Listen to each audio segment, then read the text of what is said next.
नमस्कार शेतकरी मित्रांनो, नवीन एका व्हिडिओमध्ये तुमचं सर स्वागत। अखेर कर्जमाफी झालेली आहे। मुख्यमंत्री माननीय देवेंद्र फडणवीस यांनी डायरेक्ट आता तारीख दिली आहे आणि कोणाचे कर्ज माफ होईल ते देखील स्वतः सांगितले आहेत। आता कोणाचं कर्ज माफ होणार आहे आणि कोणाचं कर्ज माफ होणार आहे याची संपूर्ण माहिती या व्हिडिओच्या माध्यमातून पाहणार आहोत। नमस्कार शेतकरी मित्रांनो, काल जे विधानसभेमध्ये बैठकीमध्ये जे शेतकऱ्यांसाठी दिलासा देणाऱ्या सरकारकडून बातमी बैठकीमध्ये निर्णय घेण्यात आलेला आहे। कर्जमाफीचा सुद्धा त्याच्यावरती निर्णय गेलाय। सर्वात मोठा निर्णय शेतकऱ्यांसाठी घेण्यात आलेला आहे। आनंदाची बातमी शेतकऱ्यांसाठी असणार आहे। जे दिलासा देणारी बातमी असणार आहे, राज्याचे उपमुख्यमंत्री अजितदादा पवार आणि मुख्यमंत्री देवेंद्र फडणवीस यांनी काल शेतकऱ्यांना काढलेल्या मोर्चामुळे तसेच राष्ट्रवादी काँग्रेसचे विरोधी पक्षाचे आमदार आणि नेते होते त्यांनी सरकारला आवाज उठवल्यामुळे कर्जमाफीला अखेर यश येत असल्याचं आता आपल्याला दिसत आहे। काल उपमुख्यमंत्री अजितदादा पवार आणि अजितदादा पवार यांचे सोबत असणारे मुख्यमंत्री देवेंद्र फडणवीस यांच्यामध्ये एक बैठक झाली। त्यामध्ये त्यांनी कर्जमाफी करण्याची तारीख देखील व्यक्त केलेली आहे। लवकरच तारीख डिक्लेअर करणार आहे। आता कोणकोणत्या शेतकऱ्याला कर्जमाफी होणार आहे, कोणकोणत्या शेतकऱ्यासाठी पात्र आहेत आणि कोणकोणते शेतकरी अपात्र आहेत याची संपूर्ण माहिती या व्हिडिओमध्ये पाहणार आहोत। जर कर्जमाफीचा विषय आता संपूर्ण पेटलेला आहे, त्यामुळे त्याच्यावरती कर्जमाफीचा विचार देखील बैठकीमध्ये झालेला आहे। कर्जमाफीसाठी उपमुख्यमंत्री अजितदादा पवार नंतर देवेंद्र फडणवीस यांनी कोणत्या तारखा व्यक्त केल्या आहेत, यामध्ये कोणत्या बँकेची कर्जमाफी करण्यात येणार आहे, कोणाकोणाला अपात्र करण्यात येणार आहे याची संपूर्ण सविस्तर माहिती या व्हिडिओच्या माध्यमातून पाहणार आहोत। तर नमस्कार मित्रांनो, काल जे बैठकीमध्ये घडलं ते सविस्तरपणे आता मी लगेच सांगणार। त्यासाठी सर्वांनी लक्ष देऊन हा व्हिडिओ पाहायचा आहे। पहिल्यांदा जे विरोधक आमदार आहेत त्यांनी स्पष्टपणे त्या बैठकीला बसण्यासाठी नकार देण्यात आलेला होता। तर यांच्यामध्ये असं निवडून येण्यासाठी तुम्ही कोणत्या कोणत्या खालच्या थराला गेलात, अगदी शेतकऱ्यांना कोणकोणते आश्वासन दिलात, असं विरोधी पक्षांनी देखील त्या बैठकीमध्ये धारेवर धरलं। धारेवर आणण्याचं काम सुद्धा विरोधी पक्षांनी केलं। दुसरं पाहिलं गेलं तर जे नमो शेतकरी योजनेचे 2,000 होणार 3,000 रुपये करणार होता, हे सुद्धा त्या बैठकीमध्ये प्रश्न विचारण्यात आला। नंतर कर्जमाफी सरसकट कधी करणार याचं काय झालं हा देखील प्रश्न त्याच्या बैठकीमध्ये विचारण्यात आला। आता तुम्ही शेतकऱ्याला फसवलं आहात का, हा देखील विरोधी पक्षाची बैठक झाली।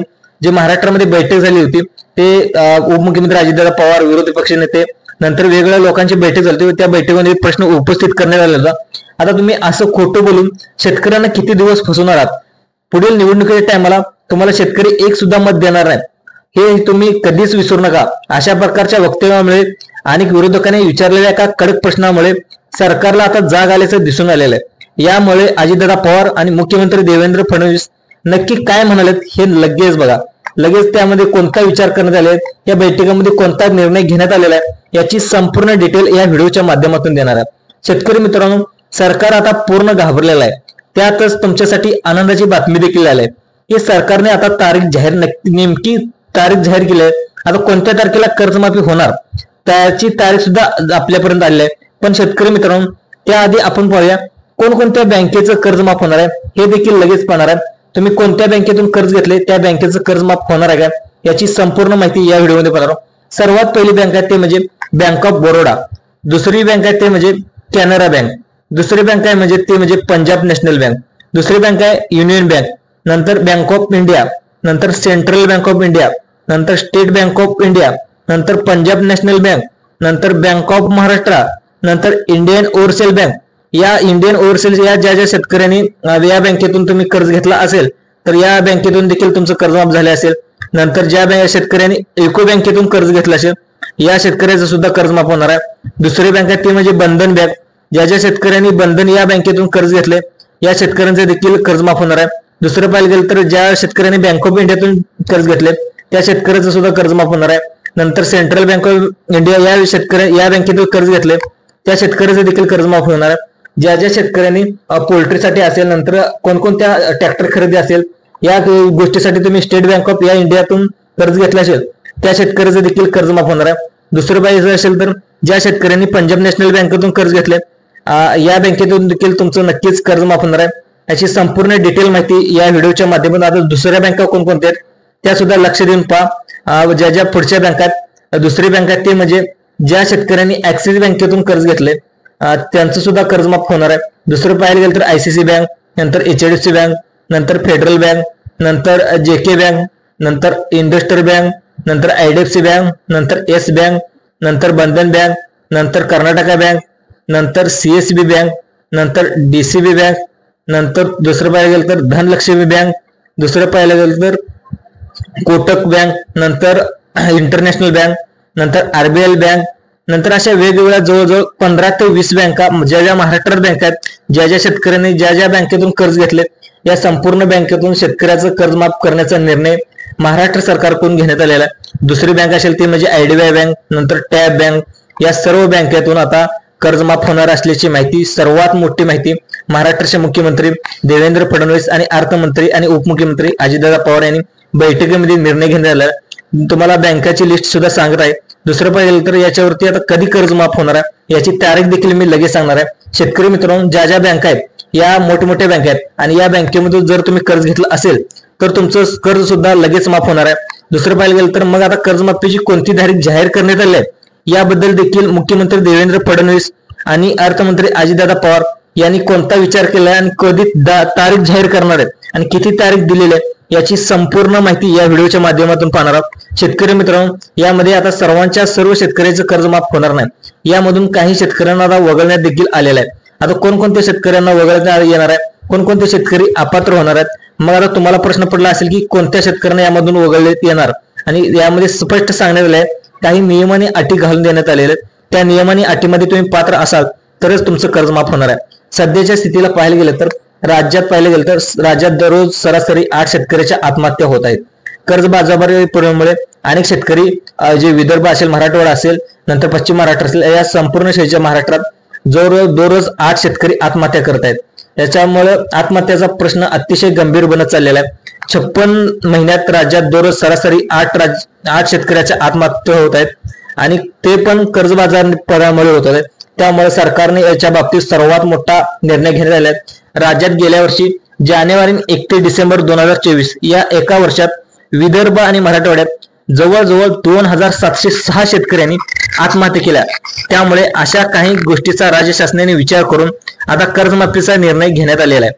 त्यामुळं आता त्याची तारीख सुद्धा जाहीर करण्यात आलेली आहे. ही तारीख आता तुम्हाला पुढे लगेच व्हिडिओच्या माध्यमातून समजणार आहे. सर्वांनी लक्ष देऊन हा व्हिडिओ पाहायचा आहे. जवळजवळ 2706 शेतकऱ्यांनी आत्महत्या केल्यात, म्हणजे दिवसाला 8 शेतकऱ्यांनी आत्महत्या केल्या सरासरी काढायला गेलं तर. आता बघा शेतकरी मित्रांनो, आता कोणकोणत्या शेतकऱ्यांना या कर्जमाफीचा फायदा होणार आहे आणि सगळ्यात जास्त कोणत्या बँकेतील शेतकऱ्यांना कर्ज काढले याची संपूर्ण माहिती बघा.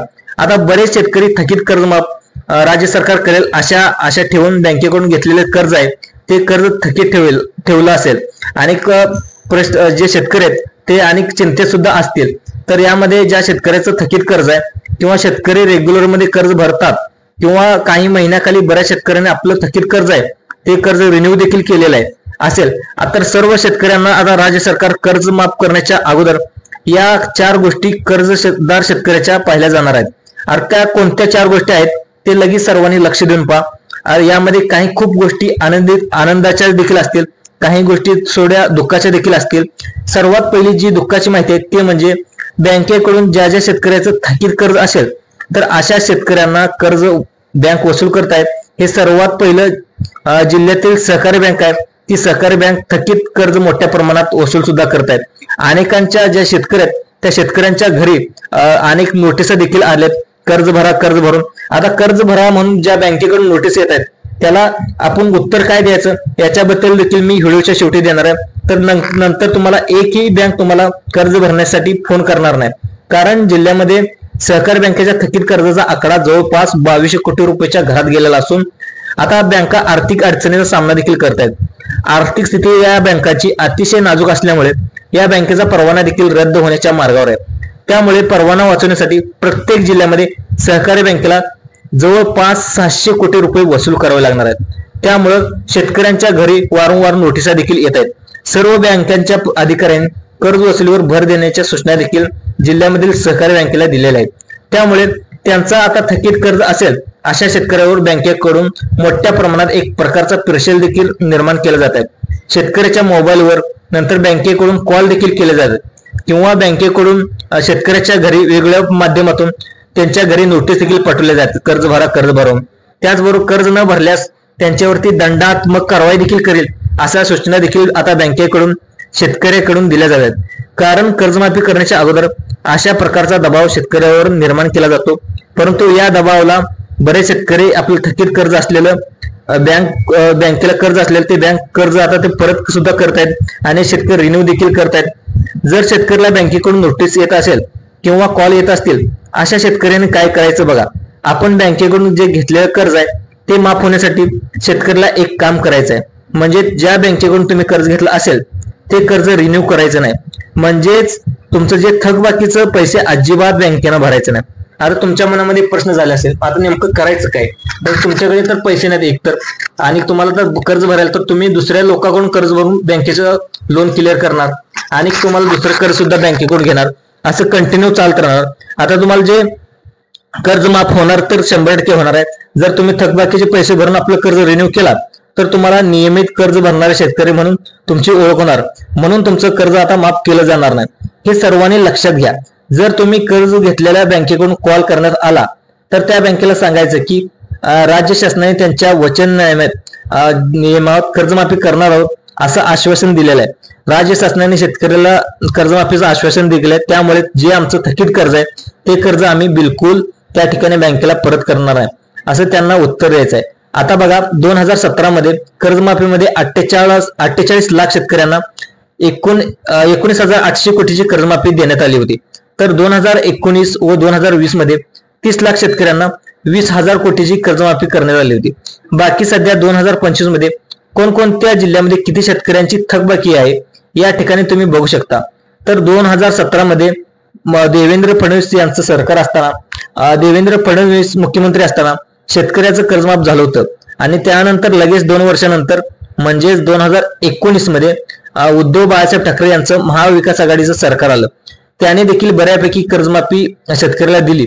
आता त्यानंतर 6 वर्षांनी 2025 मध्ये देवेंद्र फडणवीस अजितदादा पवार यांची एक बैठक झाली। यामध्ये एप्रिल महिन्याचा 10 जूनचा पहिल्या आठवड्यात किंवा 15 जूनच्या महिन्याच्या शेवटच्या आठवड्यात कर्जमाफी करणार। त्यामुळे शेतकरी मित्रांनो, आता बँकेच्या आलेल्या धमकीच्या फोनमुळे घाबरून जायचं कोणतंच कारण नाही। तुम्ही चुकीचं पाऊल अजिबात उचलून जायचं नाही। कर्जमाफी ही होणारच आहे, कारण राज्याच्या प्रत्येक नेत्यांनी म्हणजेच मुख्यमंत्र्यांनी हा शब्द दिलाय। मुख्यमंत्र्यांचा शब्द म्हणजे जनतेचा विश्वास असतो, त्यामुळे कर्जमाफी नक्की होणार आहे। त्यामुळे आता थोडासा शेतकऱ्यांनी संयम ठेवावा। आता लगेच तुम्हाला आता कोणकोणत्या बँकाचं कर्ज होणार आहे ते देखील तुम्हाला डिटेलमध्ये सांगितलंय। आता कोणकोणत्या जिल्ह्यामध्ये होणार आहे, संपूर्ण जिल्ह्यामध्ये होणार आहे। टोटल 3 टप्प्यामध्ये कर्जमाफी होणार आहे। आता कोणकोणत्या जिल्ह्यामध्ये पहिला टप्पा घेण्यात येणार आहे ते देखील मी लगेच पुढच्या व्हिडिओमध्ये पाहणार आहे। जे आपलं संभाजी अर्जुन तुरा युट्यूब चॅनल आहे, जे युट्यूब चॅनल सबस्क्राईब करून ठेवा, असेच व्हिडिओ येण्यासाठी तुम्हाला नोटिफिकेशन सुद्धा मिळेल। धन्यवाद।